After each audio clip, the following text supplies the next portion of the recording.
Asia ও মধ্যপ্রাচ্য সহ বিশ্বজুড়ে পালিত হচ্ছে পবিত্র ঈদে মিলাদুন্নবী। মহানবীর জন্ম এবং ওফাত দিবস উপলক্ষে ভারত, পাকিস্তান, ইরাক, ইয়েমেন, মিশর ও সোমালিয়া সহ বিভিন্ন দেশে বের হয় শোভাযাত্রা।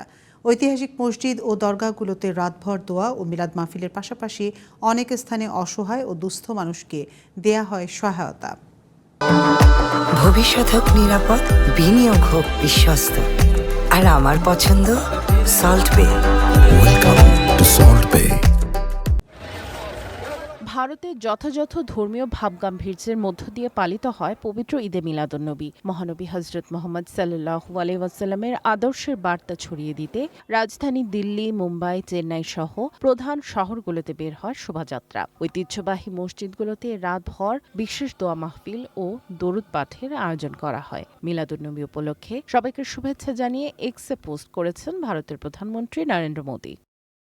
জমকালো আয়োজনে পাকিস্তানেও পালিত হয় পবিত্র ঈদে মিলাদুন্নবী। মহানবীর জন্ম ও ওফাত দিবস উপলক্ষে লাহোর ও পেশোয়ারে ২১ বার তোপধ্বনির মাধ্যমে সূচনা হয় দিনের আনুষ্ঠানিকতার। দিবসটি কেন্দ্র করে লাহোর, করাচি, ইসলামাবাদ সহ প্রতিটি শহরের সড়ক, সরকারি বেসরকারি ভবন এবং মসজিদগুলো সাজে সবুজ পতাকা ও রঙিন আলোকসজ্জায়। দিনভর চলে দরুদ পাঠ ও মিলাদ মাহফিল। মহানবীর জন্মবার্ষিকী উপলক্ষে ইরাকের রাজধানী বাগদাদের ঐতিহাসিক আবু হানিফা আল নুমান মসজিদে সমবেত হন হাজার হাজার ধর্মপ্রাণ মুসলমান। রাজপথে ধর্মীয় কাসিদা এবং মিষ্টি বিতরণের মধ্য দিয়ে পালিত হয় এই দিনটি। ঈদে মিলাদুন্নবী উপলক্ষে ইয়েমেনের রাজধানী সানায় আল শাব মসজিদের সামনে সমবেত হন লাখো ধর্মপ্রাণ মানুষ।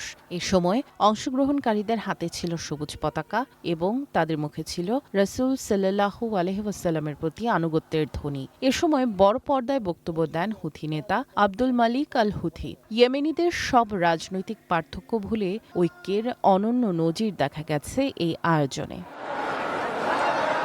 মিশরের রাজধানী কায়রোর ঐতিহাসিক আল দারাসা এলাকায় ধর্মীয় আবহে পালিত হয় পবিত্র ঈদে মিলাদুন্নবী। মহানবী হজরত মোহাম্মদ সাল্লাল্লাহু আলাইহি ওয়াসাল্লামের জন্মদিন উপলক্ষে মঙ্গলবার দেশটির রাজপথে বর্ণাঢ্য শোভাযাত্রা বের করেন সুফি মতাদর্শের অনুসারীরা। রং বেরঙের পোশাক, ঐতিহ্যবাহী ঢোলের বাজনা, সুফি নৃত্য এবং জিকিরে মুখরিত হয়ে ওঠে কায়রোর রাজপথ।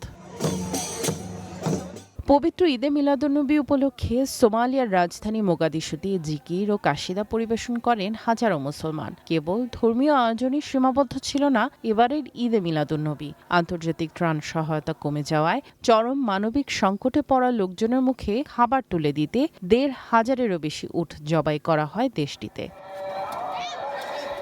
সামিয়া জান্নাহ, ওয়ান ইন্টারন্যাশনাল ডেস্ক।